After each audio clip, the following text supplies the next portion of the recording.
من المصطفى صلى الله عليه وسلم نصح الأمة وكشف الغمة وتركنا على محجة بيضاء وعلى آله وصحبه أجمعين.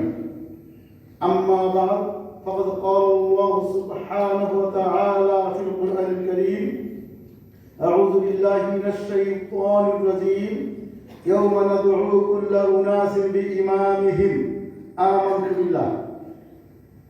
Islamic ফাউন্ডেশনের আজকের মহতী জলসার একান্ত শ্রদ্ধেয় সভাপতি, পরম শ্রদ্ধেয় প্রধান অতিথি, গণপ্রজাতন্ত্রী বাংলাদেশ সরকারের ধর্ম বিষয়ক মন্ত্রণালয়ের দায়িত্বপ্রাপ্ত মাননীয় উপদেষ্টা, বিশিষ্ট লেখক, গবেষক এবং আন্তর্জাতিক ইসলামের স্কলার প্রফেসর ডক্টর আফাম খালিদ হোসেন, আলিমদের যে মর্যাদা দিয়েছেন, কিয়ামতের ময়দানে প্রত্যেক ব্যক্তিকে, প্রত্যেক মানুষকে আল্লাহ তাআলা ঘোষণা দিয়েছেন ইয়াওমা নাদউ কুল্লা উনাসিন বিইমামিহিম। কিয়ামতের ময়দানে প্রত্যেকেই তার আমল নিয়ে উঠবেন। আর তাফসিরে বলা হয়েছে তার ইমাম, তার নেতা, তার লিডার, তার ধর্মগুরু, তার মসজিদের ইমাম, সমাজের ইমাম, এক কথায় যার নেতৃত্বে সমাজে যে কদিন চলেছেন সেই নেতৃত্বে তার আমল কিয়ামতের ময়দানে উঠবে।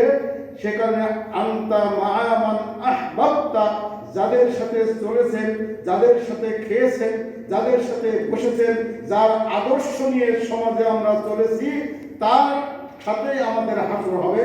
আল্লাহর কাছে আমরা কামনা করি আমাদের এই সমাজে যারা পরিচালক আছেন, আমাদের যিনি মন্ত্রী আছেন, আমাদের যিনি ইমাম আছেন, আমাদের যিনি ডিজি আছেন, আমাদের যিনি পরিচালক, মহাপরিচালক আছেন, সবাই মিলে ওয়ালাকিন কুনু ইবাদাল্লাহি ইখওয়ানা, আল্লাহর জমিনে আল্লাহর বান্দা হয়ে, ভাই ভাই হয়ে আল্লাহর জান্নাতে যেতে পারি, আল্লাহর কাছে তৌফিক আমরা কামনা করি।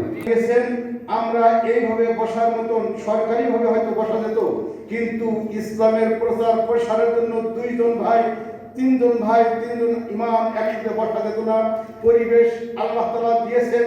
আল্লাহর ওয়াদা ওয়া নুরিদু আন নামুন্না আলাল্লাযিনা ইসতুযিফু, আপনারা যারা দুর্বল ছিলেন, আপনারা যারা অসহায় ছিলেন, নির্যাতিত ছিলেন, আল্লাহর ওয়াদা হলো আল্লাহ তাআলা আপনাদেরকে মহা সম্মানিত করবেন। এটি আল্লাহর ওয়াদা।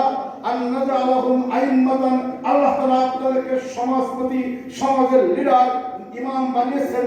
আরো ভালো ইমাম বানাবেন, কিন্তু করে ইসলামের বিরুদ্ধে কোনো অপতৎপরতা চালাইতে না পারে আল্লাহ তাআলা সকলকে সেই তৌফিক দান করুন।